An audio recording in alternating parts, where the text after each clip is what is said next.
Chapter 1 Lord Knows and Time Tells, March 2012. I think I could do it, I said, running the numbers in my head. If I charge $500 a shoot, all I need is a few a week and I could leave Verizon. Juliana wasn't so sure. I think you should wait, she said, pulling me back from that edge. What, you don't think I could do it? It's not that, it's just, sometimes it feels like you're not even here anymore. I opened my mouth to answer but stopped. She wasn't wrong. Part of me was already gone, fixated on a world I could only see in glimpses. I wanted to tell her it would all make sense soon, that she'd understand why I needed this. But in that moment, I couldn't find the words. My philosophy was to script it, then live it. And everything I'd been scripting, I was living. I just started renting a studio for photography, and my plan was to grow my network and then be like, but I rap too. I wanted to be like my boy Rick, documenting big name artists, going on tour, shooting videos, making music with them. It was everything I wanted to be doing. But instead, I was stuck going to an office every day. Now that I was getting some traction with my side hustle, it felt like I was being talked out of it. I just want us to be okay, my girlfriend sighed. Okay. I knew if I couldn't convince my girl, I definitely couldn't convince my mom. Leaving the proper career to pursue videos full time, that wasn't even a conversation I was willing to have. I already knew what she would say. To her, I hadn't gone through all of that schooling just to gamble it on something uncertain. There was no way she'd be on board.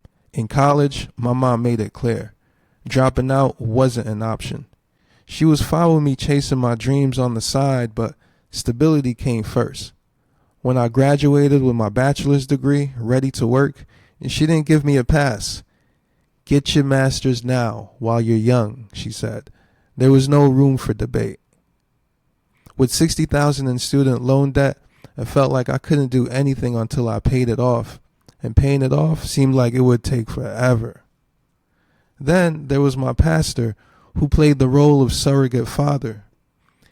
He didn't approve of my relationship because she wasn't saved, and as far as he was concerned, if I wasn't using my gifts for the kingdom, I was on the road to destruction. So each Sunday, I drove back to church in Connecticut, an hour and 45 minutes from my place in New Jersey, just to avoid that conversation. I was tired of living a double life. At work, I felt like Ralph Ellison's Invisible Man. What and how much had I lost by trying to do what was only expected of me instead of what I myself had wished to do? I had 1 year left in the 3-year leadership development program, and I was hoping a conversation with my director, Ray, would open some doors. Maybe give me a chance to transition into a role that felt more aligned with my creative ambitions, like marketing or media. We just don't get any passion from you, he said coldly during our one-on-one. Passion? I already knew what they were thinking. Homari shows a lot of promise, but he's clearly not fit for this environment. He comes in late every day, wears what he wants, doesn't communicate. No one knows what he's doing, and we're not sure he knows what he's doing. So what's up? Ray said, leaning back. What's going on with you? You seem like you're checked out. He wasn't wrong. I'd been trying to hide for months, but with the only high top fade in the entire corporate headquarters, it was hard not to stand out. My previous manager had tried talking me out of my kid and play haircut. Something about fitting in with the old boys club, but that wasn't happening. Ray was one of the few black men in the organization. If there was anyone I should have been able to open up to, it was him. But I never had that kind of relationship with authority, and it didn't seem like it was going to start now. Yeah, I'm interested in the marketing side of things, I finally spoke up. Yeah, he nodded, unimpressed.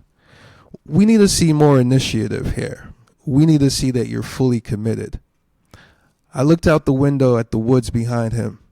The trees swayed lightly, almost as if they were calling to me. I couldn't help but think, if this was a corporate plantation, what kind of slave would I be?